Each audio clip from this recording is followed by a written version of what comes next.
Drame du Heysel, retour sur les événements. S-Hockey. Publié le lundi 25 mai 2015 à 7 heures. Le 29 mai 1985, au stade du Heysel à Bruxelles, des grilles de séparation et un muret s'effondrent sous la pression et le poids de supporters italiens, acculés par les hooligans anglais. Le bilan est tragique, 39 morts et plus de 450 blessés. Plus grand que rtbf.be/sport commémore cette semaine le tragique anniversaire du drame du Heysel, qui s'est déroulé le 29 mai 1985. Une émission spéciale vous sera proposée ce jeudi, avec Michel Lecomte et Élodie de Slis. En cette chaude soirée de mai, tout était réuni pour que le football vive une grande journée de fête à Bruxelles. La finale de la Coupe d'Europe des clubs champions oppose deux des plus grands clubs du continent. D'un côté, Liverpool, l'épouvantail anglais, tenant du titre et 4 fois lauréat de la plus grande coupe européenne sur les 8 dernières années. De l'autre, la Juventus, tenante de la Coupe des vainqueurs de coupe, avec en son sein la majorité des champions du monde 1982, ainsi que son maître à jouer, le double tenant du Ballon d'Or, Michel Platini. Pourtant, le football européen va connaître l'une de ses soirées les plus noires. Tout commence une heure avant le début de la rencontre, lorsque les esprits s'échauffent entre supporters des deux camps. Pour bien comprendre ce qui se passe, il faut retourner un an en arrière, lors de la finale 1984, qui voit Liverpool s'imposer contre la Roma. Le match se déroule à Rome et Liverpool s'impose au tir au but. Après le match, les supporters anglais sont poursuivis à travers toute la ville par les tifosi romains. Ils sont laissés à leur sort par les conducteurs de bus italiens, par crainte de représailles. Certains fans britanniques sont battus et blessés. Une partie d'entre eux doit se réfugier dans l'ambassade britannique. Le sentiment de revanche est donc bel et bien présent un an plus tard à Bruxelles, même si officiellement les hooligans anglais ont annoncé vouloir mettre de côté leur rivalité pour la finale de 1985, qui se joue à nouveau contre un club italien.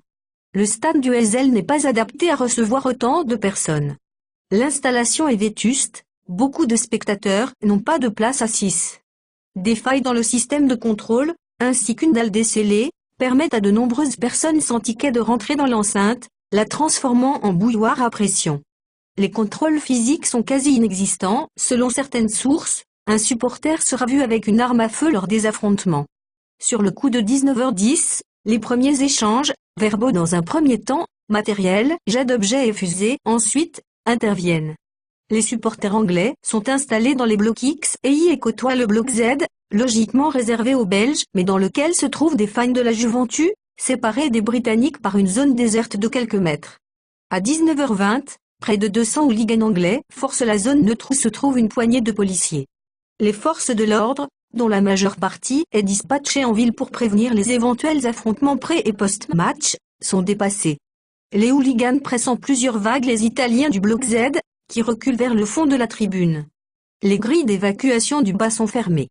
Les forces de police repoussent même les supporters qui tentent de se sauver par la pelouse. Ne pouvant s'échapper, les Italiens sont pris au piège. La bousculade est inévitable, des dizaines de personnes sont piétinées, étouffées contre les grillages, qui finissent par céder. Un muret s'effondre sous la pression humaine. Le bilan est tragique, 39 personnes trouvent la mort dont 34 Italiens, 2 Belges, 2 Français et un Irlandais. Plus de 400 personnes sont blessées.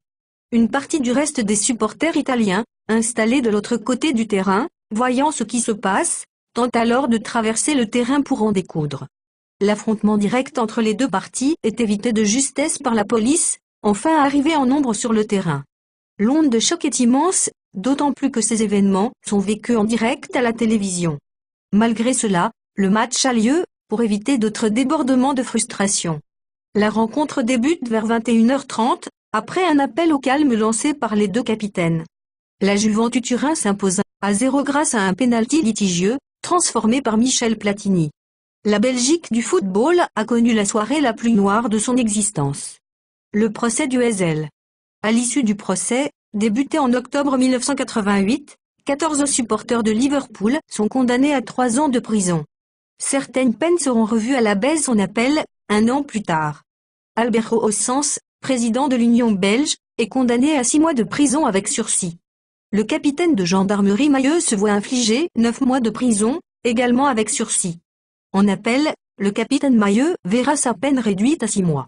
Le secrétaire général de l'UEFA, Hans Bangerter, est condamné à 3 mois de prison avec sursis et l'UEFA est déclaré civilement responsable. Liverpool est interdit de compétition européenne durant 10 ans, peine au final réduite à 6 ans. Les clubs anglais interdits de confrontation européenne durant 3 ans, finalement augmentés à 5 ans, suite au débordement des hooligans britanniques, durant l'Euro 1988. S-Hockey. Le JT du lendemain du drame. Et aussi. Comment assister à la spéciale '30 ans du drame du Heysel?